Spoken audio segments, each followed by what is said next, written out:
Hola con todos, somos el grupo número 1 conformado por Daniel Aguilera, David Cueva, María Teresa Piedra y Karen Ruiz. Y a continuación vamos a hablarles sobre la norma ISO 17025 del 2018, específicamente las secciones 6 y 7. En primer lugar, para poder hablar sobre la sección 6, que es referente a los requisitos relativos a los recursos, como generalidad debemos saber que el laboratorio debe tener disponibles el personal, las instalaciones, el equipamiento, los sistemas y los servicios de apoyo necesarios para gestionar y realizar sus actividades de laboratorio. En cuanto al personal, este debe ser imparcial, competente y responsable. De igual manera debe cumplir con los requisitos de trabajo y estar muy bien capacitado e informado de lo concerniente a dicha actividad. Para esto, el laboratorio se va a comprometer a llevar un registro de desempeño del personal y los procedimientos que estos vayan a realizar.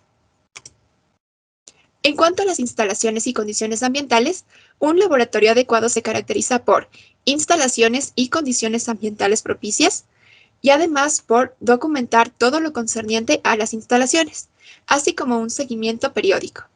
Se debe tomar en cuenta que estas indicaciones aplican tanto dentro como fuera del laboratorio. En cuanto al equipamiento, el laboratorio debe tener acceso a equipamiento que cumpla con los requisitos de la norma ISO 17034, ISO 33 e ISO 80, por lo que debe ser controlado y registrado su procedimiento. Además, si se maneja equipo de medición, este debe lograr la exactitud en los resultados, por lo que la calibración es muy importante. Y todo esto que se lleve a cabo debe estar registrado. Al hablar de la trazabilidad metrológica, esta se mantiene por una cadena ininterrumpida de calibraciones y los resultados de medición deben ajustarse al Sistema Internacional de Unidades. Caso contrario, van a ajustarse a valores de referencia. Y con respecto a los productos y servicios suministrados externamente, estos deben ser adecuados y cumplir con los requisitos del laboratorio, por lo que se llevará un registro y control.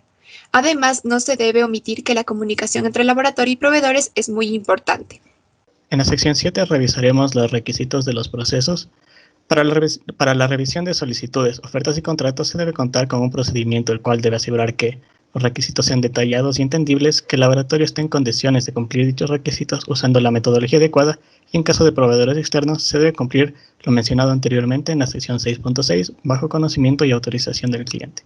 Cuando el cliente vaya a solicitar la aplicación de algún método, el laboratorio debe asesorarlo sobre los métodos inapropiados o desactualizados. Cualquier cambio solicitado por el cliente no debe perjudicar a las actividades del laboratorio. Si es modificado, se debe volver a hacer una revisión e informar al personal afectado.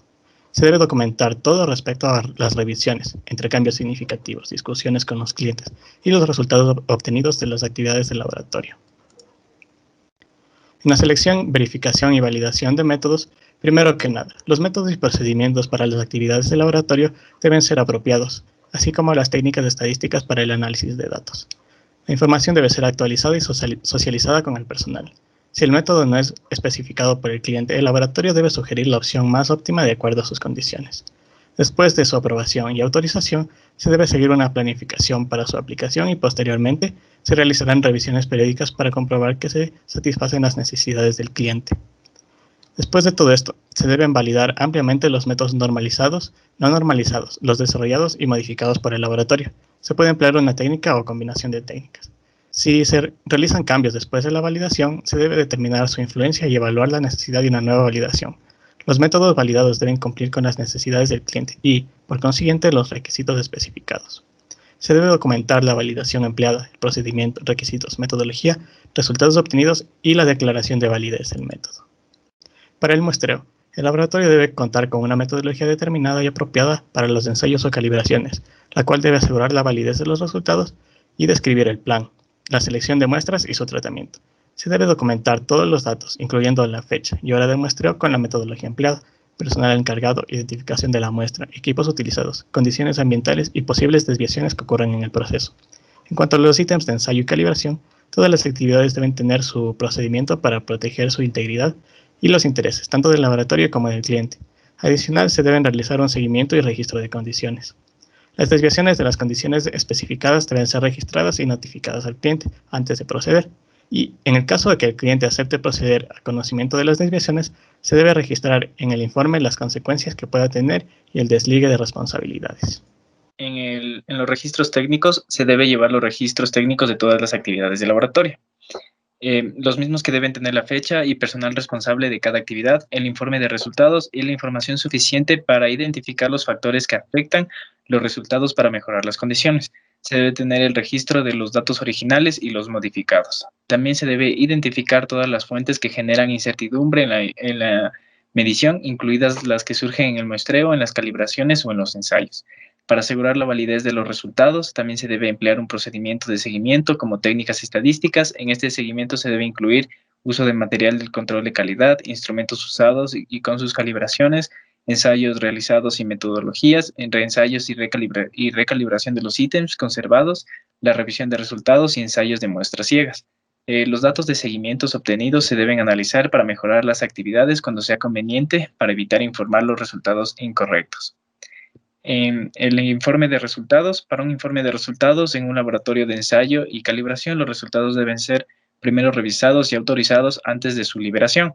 En este documento se encuentra de manera clara, exacta, objetiva e inequívoca la información solicitada para el cliente y que lleve a una interpretación de resultados. Los requisitos se debe tener en el informe, que son título, nombre y dirección del laboratorio, lugar donde se realiza, información del cliente, el método utilizado, descripciones de los ítems, fechas que se recibió la muestra y se realizó el análisis, los resultados con sus unidades y las autorizaciones pertinentes. Además de lo mencionado, los informes de ensayo requieren otros requisitos como las condiciones que pudieron afectar al ensayo, la declaración de conformidad, la incertidumbre si es posible, interpretaciones si se solicita e información adicional que se considere pertinente. Para los certificados de calibración se debe incluir la incertidumbre, las condiciones que pudieron afectar la calibración, una declaración de trazabilidad metrológica, los resultados antes y después de la calibración y las interpretaciones si es necesario.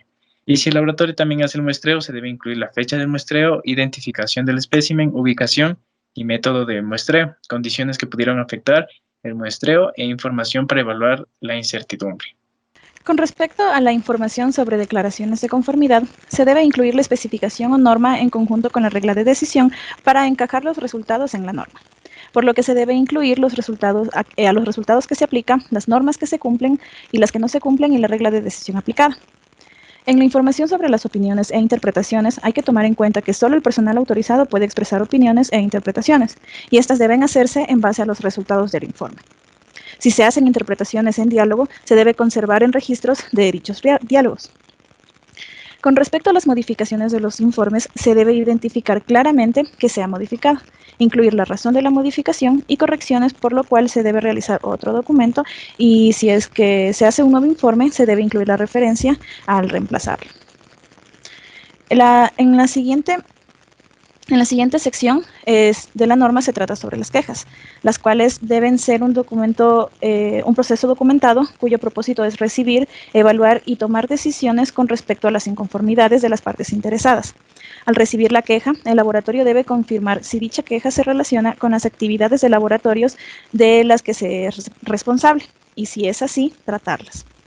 El proceso que se sigue es la recepción, validación, investigación, acciones y seguimiento de la queja, con los que se generan informes de progreso y un resultado del tratamiento de la queja, que debe ser revisado y aprobado por personal externo al laboratorio.